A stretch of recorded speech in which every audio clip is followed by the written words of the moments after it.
What up? Welcome to the Mind Bicycle podcast. I'm Gabe, My name is Max. and we're gonna. This is the Mind Bicycle Podcast. You already said that. Alright, what are we talking about? The void, man. The void. The void. The artificial intelligence void? All of Singularity? Just when you're staring into something, and it's staring back into you, and then you become that thing. You're getting poetic. That's not good. It's not very useful. Or is it? It is useful. Well, I guess what I was talking about was all those people on the social media sites who are trying to appeal to like this mass audience of like the lowest common denominator of everybody's worst tendencies possible, and always feeding that, and they know what's going to resonate with people, so they're always putting out that kind of thing, but then in turn they become that thing. I gotcha. So they're talking about these worst concepts on the internet, and then they're putting out it's the memes. They keep recycling these memes, and they turn into these terrible meme recyclers. Yeah, exactly.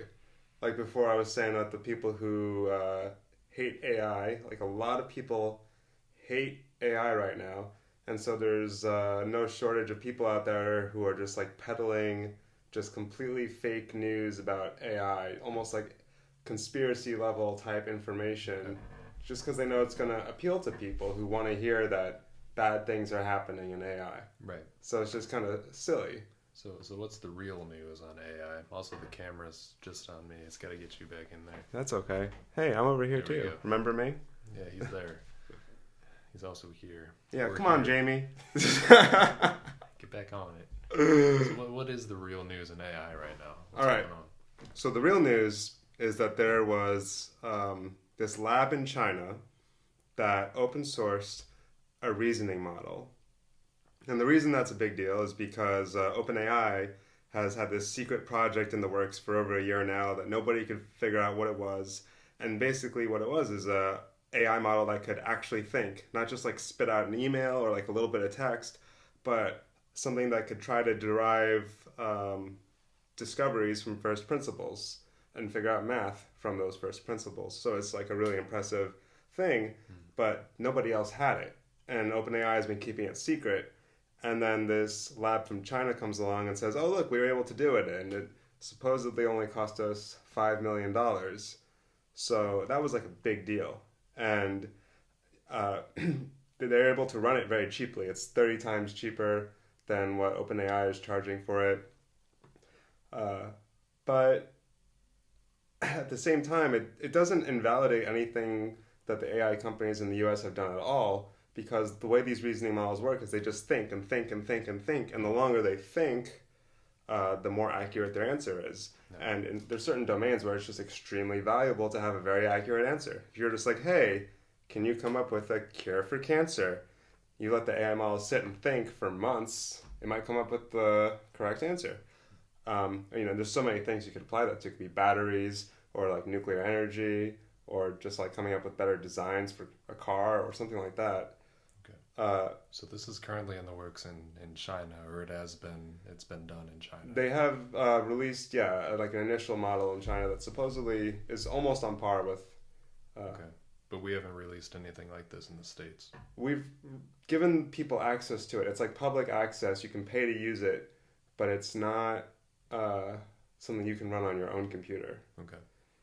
So And what's the advantage of this versus current AI models? It can do thinking for itself. Basically, would you say it's becoming cognizant?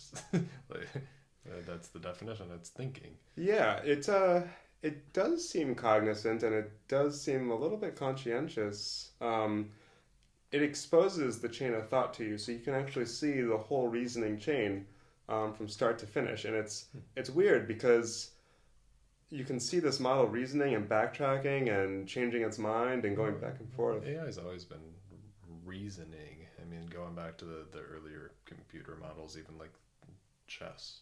Yeah. Even when they were doing the chess AI. But now it seems like it's getting more and more complex.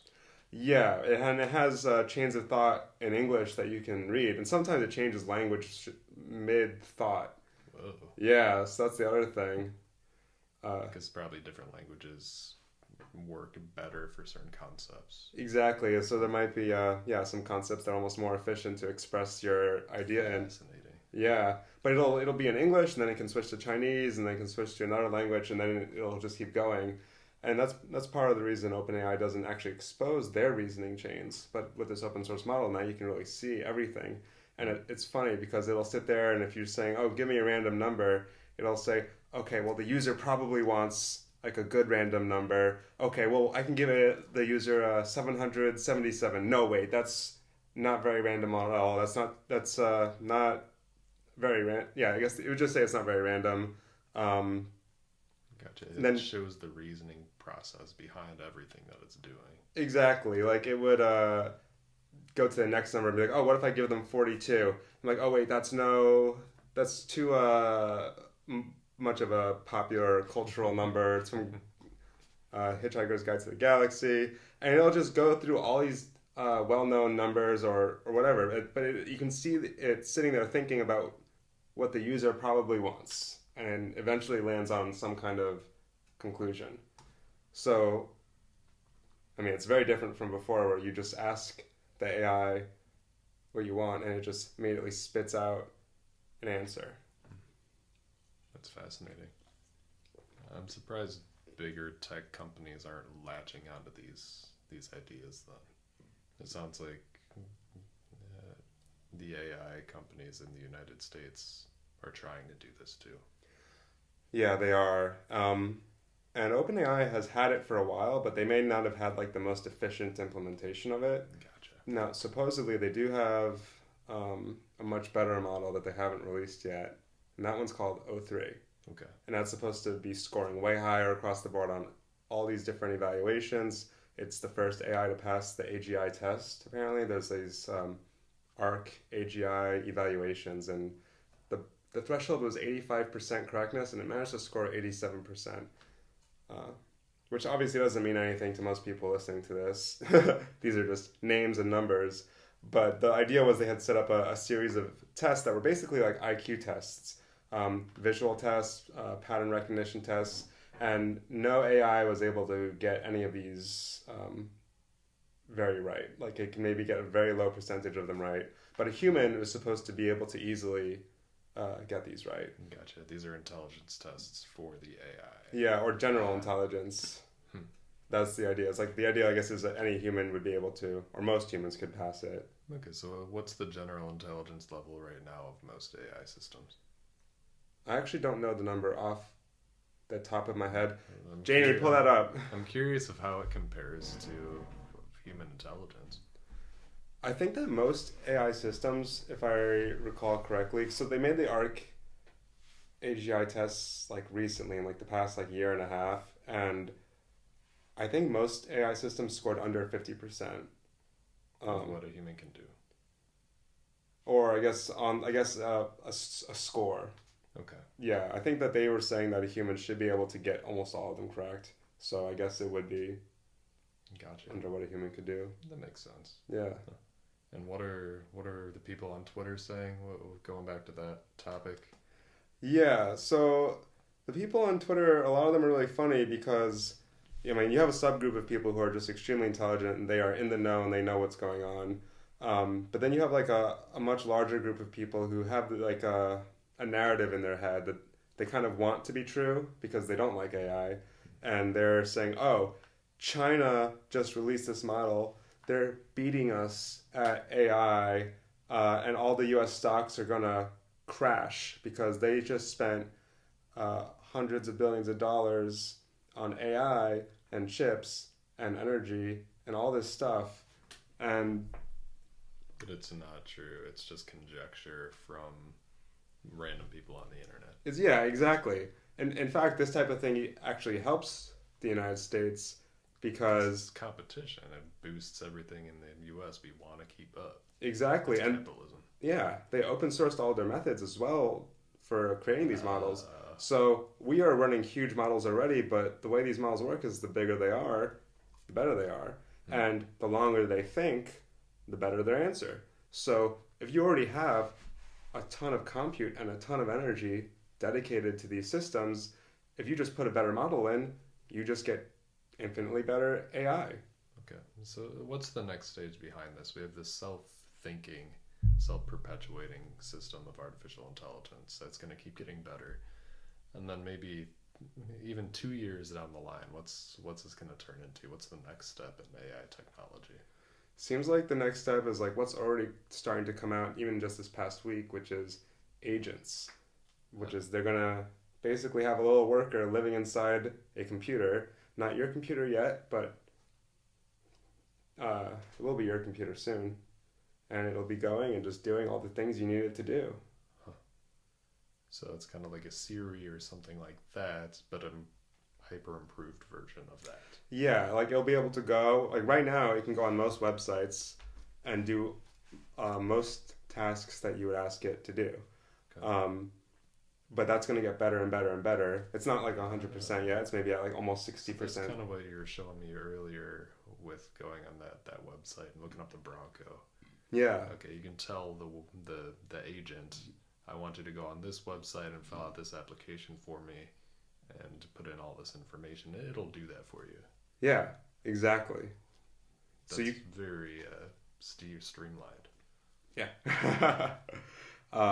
And what's really cool too is that you can just give it your username and password so it can go and log into websites for you and do things in those types of walled off applications as well. Hmm. So that's where it's going. What do you think the social implications of all this stuff are? Because I don't think a lot of people are even aware of where our AI is at currently, nor can anybody keep up. Maybe there's a few group of intellectuals on Twitter who know what's going on. Yeah. But the basic population has no idea of the kind of technology that's being produced. No, they don't. And this is actually being discussed a lot right now. Even within those subgroups, they're noticing that when they go out and talk to other people. And that's why there's so much misinformation, because people really don't know how to keep up. Exactly, right. Like, if you were going to pluck the average person off of the street, chances are that, they might have used ChatGPT one time, That is like often a best case scenario. Okay. Hundreds of millions of people use it, but not a lot of people have used it in depth, and a lot of people, their first interaction with it was during like the early stage of hype when everyone was talking about it, and all they had access to was the free version, which was GPT 3.5, which was extremely stupid. So most people just went and interacted with this extremely stupid model, and then their perception of it just became locked there. To them, that was like, oh, that's what this technology is. It's just a dumb chatbot. But again, we're evolved forms of chimpanzees who aren't used to the world changing this rapidly. Yeah. So maybe it took a whole farming season in the past for us to expect change, or a year, a few years for something to expect change. And now change is happening within days, weeks, yes, months. Exactly. And, it is natural for people to expect a slower pace of change. Correct. I mean, even look at the iPhone. It comes out every year. It is just like farming. You've got your annual harvest. Mm-hmm. You get to pluck your iPhone from the apple orchard. Yeah, humans are used to waiting in the seasons. Yeah. Everybody knows that iPhones are harvested in the fall. Or straight off the cob. Exactly. And so, yeah, I mean, it's just that is where we're at right now, where most people have just no idea that this is happening. It's really only like, I would say probably it's under 100,000 people who really, really, really get it. 100,000? I would say it's under 100,000 people What do you mean really get it though? that understand. That are like producing the technologies? Um, Not just producing, because even sometimes the people who are producing these technologies don't fully get it. Sometimes, Oh, that's scary. yeah. Well, it's because they're so wrapped. I've been producing. Exactly. That's just their day to day. So they almost become very accustomed to it, where it almost doesn't become special. But when you're watching it from the outside, if you're watching it closely from the outside, you can see how quickly it's changing. And yeah, I guess it's just not something most people could really expect. I really like thinking about futurism and the possibilities that our society could go down with, I mean, with artificial intelligence. I mean, I go down the utopia route. Right, right. Obviously, there's the dystopian route of 1984 and Brave New World and the Terminator kind of stuff. But I try to see the potential as much as possible, as I'm sure you do too.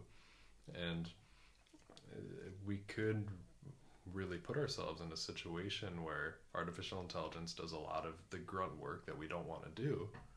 And then we have a whole lot of time for creation and production and artistic endeavors and doing things that truly make us joyful and happy and allow all human beings to flourish.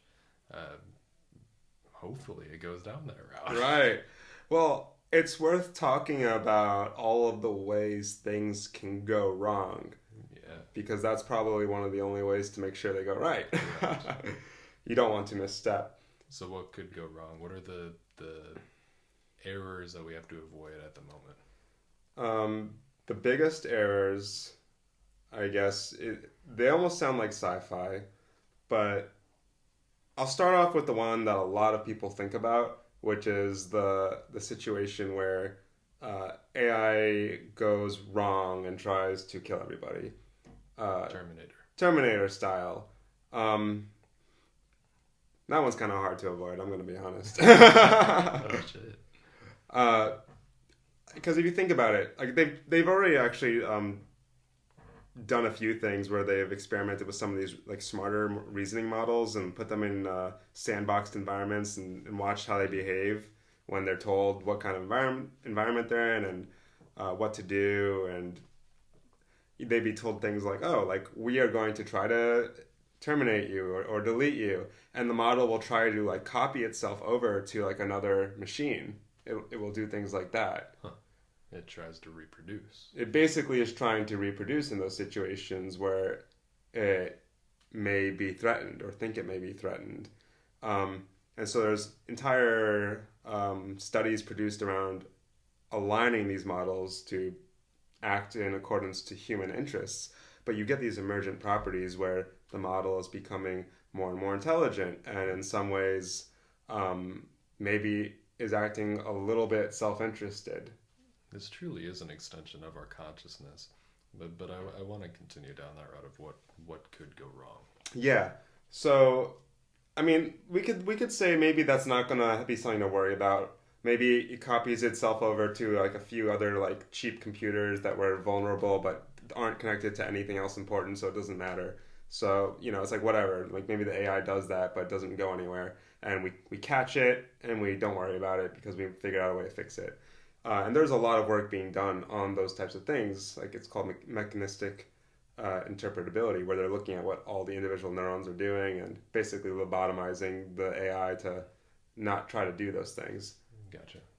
Counterpoint to that just being that when they do that, sometimes the AI gets dumber. But the other things that can go really wrong are just mass unemployment, and society is not prepared for it.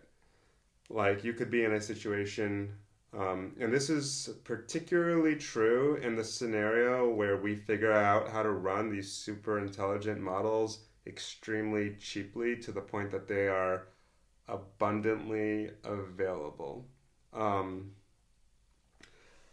Because economists try to argue that most people don't have to worry about losing their jobs because of the concept of comparative advantage. Okay. Which means that if you have like a super smart person, you're not going to want them spending their time also focused on like dull or low value tasks or administrative work or uh, you know, being a janitor and cleaning a hallway. Like, you are going to want to put them on the most valuable thing that they possibly can be. So like a doctor is going to be focused on trying to perform surgeries and treat really sick people. Um, but they're not also going to be going and trimming hedges or anything like that. So if you only have a few super intelligent AIs, uh, then you're going to want to be putting them to task on like the hardest problems that are really pressing for our time.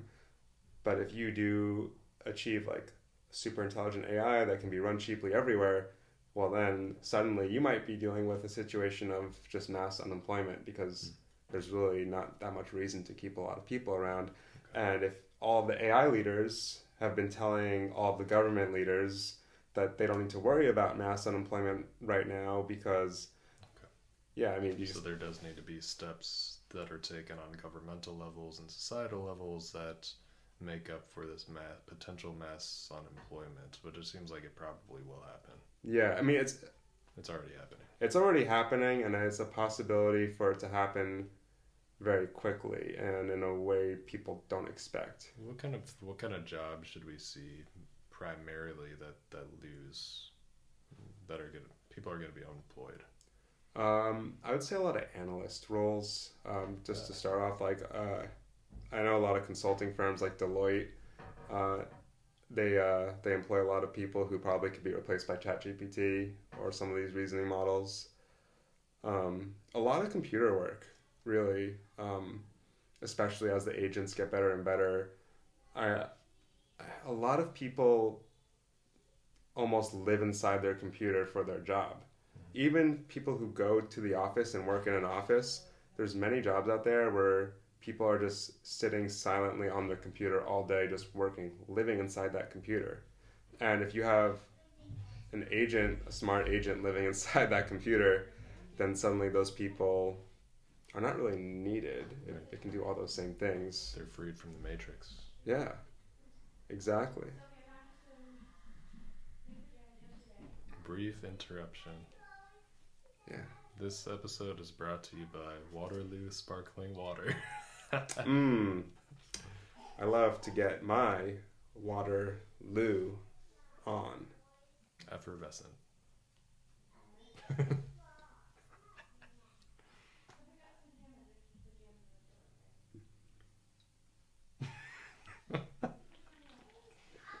Thank you, Waterloo, for your abundant sponsorship. When I lived in the Midwest, there was a town in Iowa called Waterloo, Iowa. And I highly doubt this is from Waterloo, Iowa. This is from Austin, Texas. Distributed by Austin, Texas. Still might be from Waterloo. There's a University of Waterloo in Canada. Maybe it's from Canada. I don't think they have lemons and limes up there. I think this is un-American. It was made by AI. I would believe it, man. We might just be in the Matrix. Oh shit. How are we doing on here? This is good. I think it's good to focus on the AI. And I like being the interviewer. I feel like that's a natural fit for me. Yeah. Allow good questions. Yeah, that's a fun conversation. And I think eventually this can develop into like a table and two microphone kind of thing. That's what like real people do. That's what real people do. Unfortunately, we're not real people. We're artificially intelligent. We're just simulations of people. We're the Brahma. The headset, the virtual reality headset of Brahma. We're just the many fingers of God. That was the other metaphor I was going to use. Yeah. I read my mind, man. So this is all reaching singularity. That's what this is going towards. Where were we at? What was the last thing that you said? Job loss. There's going to be major job loss, especially in the computer industry. Mm-hmm. We have a lot of artistic friends, so like digital design, stuff like that, people are really afraid of losing their jobs. And that's because even the menial labor in digital design can be taken over. It's not useful. How about psychology? The mental health field. I think that psychology is going to be in a good place for a while.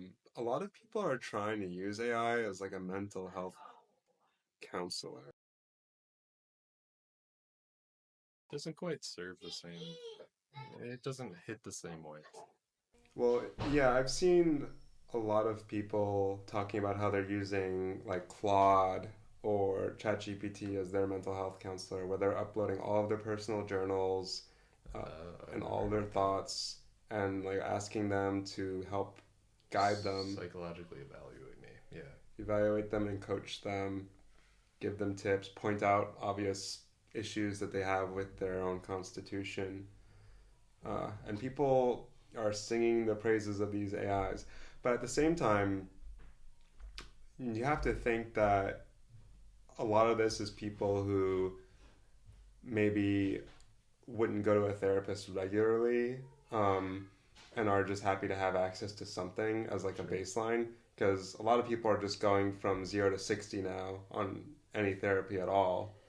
Uh, but then if people want more and more, they'll probably eventually want to also have a human to help them. So it could be a good introduction to psychotherapy for people. So it could get mental health out to people for very cheap, where mental health couldn't have gone before.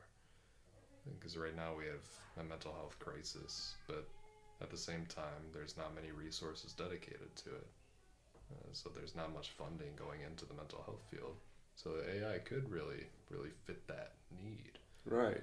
And at the same time, I heard an argument not too long ago that as technology comes up and say people are interacting with AI in this way and wanting to use it as a mental health counselor, there's also going to be a trend of people on the other side that want to go back to genuine connection with people. And not even just in the mental health field, but genuine connection, period. And as we become more internet based or technology based, there's going to be this counter revival of maybe Terence McKenna, the archaic revival, going back to true human connection, true natural connection. Yeah, and I actually think that those people are ahead in some ways because there will probably be a point where that wave of unemployment is going to happen and people are going to be a little lost and stuck. But to me, it is kind of an opportunity. And what I think of is like how things were at like the start of COVID. I remember people were all out. They were riding dirt bikes and ATVs around, and like I was just seeing so many people outside that I just had never seen before. Schools were had the schools had just let out, uh, and I think that was part of the reason. But still, I started seeing way more people out walking and just enjoying being outside. And even recently, we had that snow day. There were so many people out sledding in the park. Uh, this is Pensacola, Florida, so that's extremely unusual, but it's still uh, incredible to see something like that where everyone feels like, oh, I'm off of work. Everybody's off of work. Let's go party. It seems like we're seeing that more and more. Yeah. So it's an opportunity for community to come together, and if a lot of people are unemployed, you're going to have more and more opportunity for that kind of thing. A lot of people are alone, and that's the other thing. People are using these AIs to try to supplant their loneliness, but there is something that's kind of sad about it underneath all that. Yeah, it's still isolating. And really, what AI allows us to do is to reconnect. I think it does go back to that singularity thing. Hold on. I think it might be recording. It's still recording. I believe so. The camera goes off if it's not recording. Okay. So we have singularity in the sense that our consciousness is merging with the consciousness of the internet. So our minds are being injected into the intellectual space, or the internet space.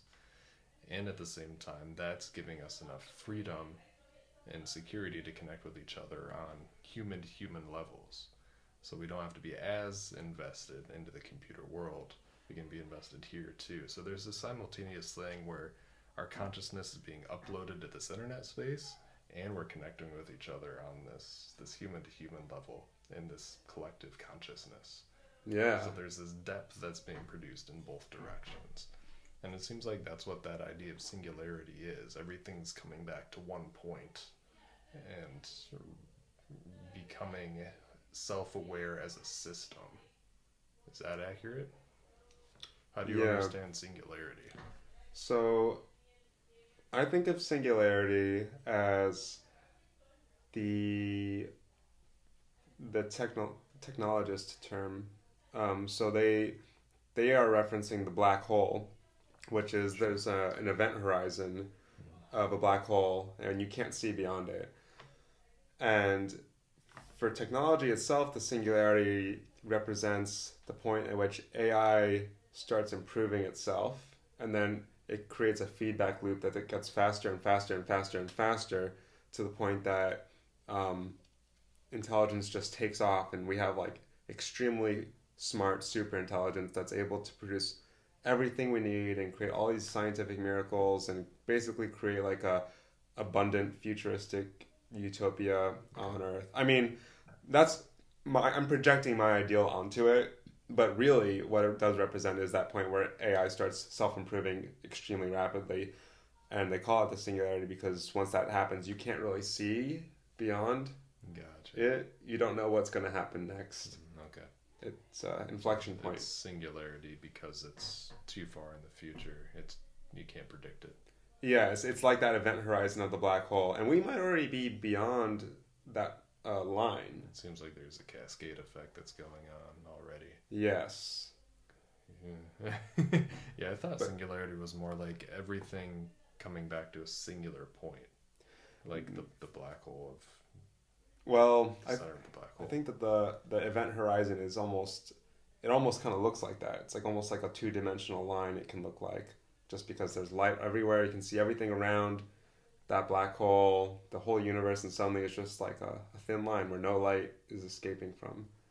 But the thing you're talking about sounds like Terence McKenna's concepts about novelty theory and an attractor object.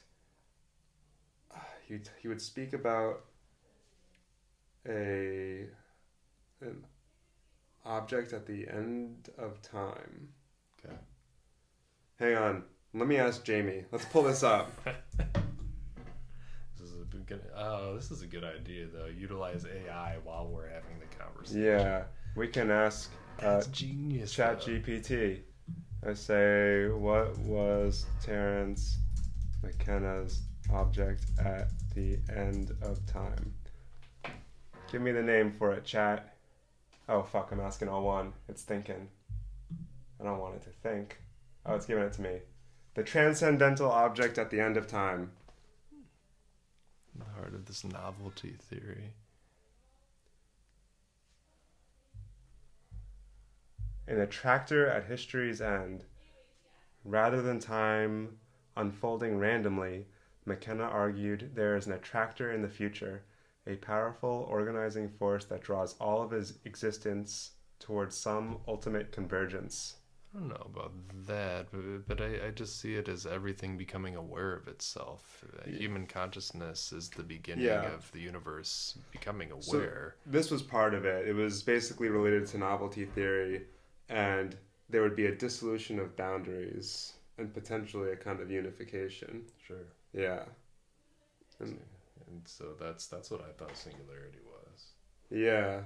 Well, it's not how a lot of people understand it, but we'll call it unity then. Okay. Yeah, unity consciousness. It could be a part of the world that's coming. I don't see why not. I mean, yeah, you do have these like super intelligent AIs that have all of the information that humanity has produced fed into it, and it's almost becoming like the hyper aware, hyper cognizant God machine. And then we have telepathy in the human world. Oh yeah, we figured that one out. Potentially. But, yeah, apparently. I do like this idea, though, of bringing in the AI systems while we're having the conversation. This is a really cool concept, and it plays into the Mind Bicycle's whole philosophy. Yeah. And concept. Okay. We've got a Jamie right there. We got Jamie. All right, this is coming together nicely. Right on. Hell yeah. Leedle, leedle. How should we wrap up?